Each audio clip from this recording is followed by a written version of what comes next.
What up, YouTube? G4 Elite here once again, and this is going to be my review of the Rurouni Kenshin live action movie.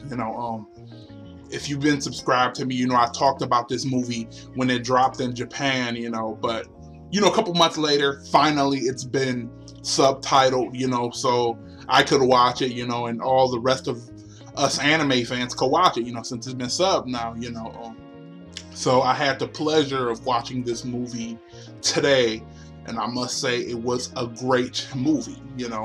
Going into this movie, I had very high but low expectations. I don't know how to put it. I had low expectations because Dragon Ball Evolution, Avatar, The Last Airbender, shit like that. But I had high expectations because of the trailer I seen for this Rurouni Kenshin movie.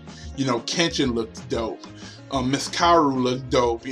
All of the characters looked spot on. If I had to imagine them live action, they would look like that. So I came into it with low but high expectations. But in this movie, they start you off in the past. When the last war, that the samurai era was ending and they was entering into the Meiji era. So they show you glimpses of Batosai the Manslayer, in the last battles, basically, before he disappears and becomes a wanderer. That's where they start you off at. And from there, it goes into almost like the anime, it goes on into like the anime, where all the characters begin to appear. Kenshin runs into Miss Kaoru, then Zenosuke appears, Yahiko, and all this shit. All the notables from the anime are in this movie. Damn near all of them. What I liked about the movie is the dude who played Kenshin gave me a Kenshin feel. The way he spoke, he would say shit the way Kenshin does, like, how Kenshin always talks a little backwards, like, I like this, that I do, he talked like that, and it gave me that Kenshin feel, that happy-go-lucky type of guy. Miss Kaoru gave me, she showed a little bit of glimpses of her personality. I liked how everybody seemed like how they was in the anime.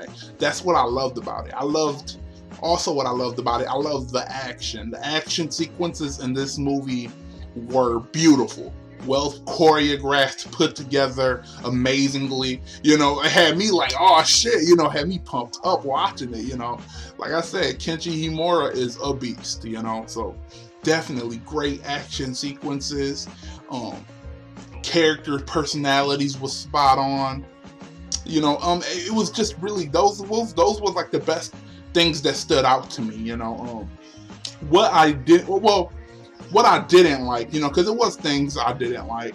What I didn't like was how they did the whole villain thing backwards. Y'all remember Kanryu Takeda and Janae?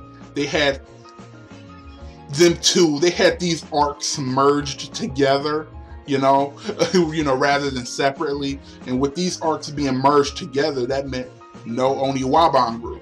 Oniwaban group was very prominent in the anime. They had important roles, and they was just not in this movie, so that kind of sucked. But it still had all the other people like Yahiko, Sanosuke, Saito, and all your other favorites, but no Oniwaban group. So that kind of sucked. Another thing I kind of disliked was it should have more character development.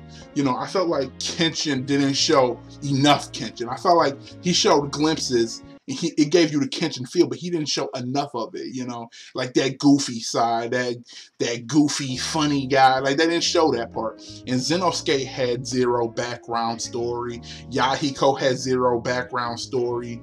Miss Kaoru had very limited background story, so it kind of lacked in that department of character development. It's kind of like a movie that you have to watch the anime to be able to enjoy it fully, to know these characters and be attached to these characters. If you go into it not knowing the anime, it's going to be hard for you to connect with these characters, because Zenosuke kind of popped out popped up out of nowhere and just, hey, I'm part of this group now, you know. No explanation on why. He's just kind of there.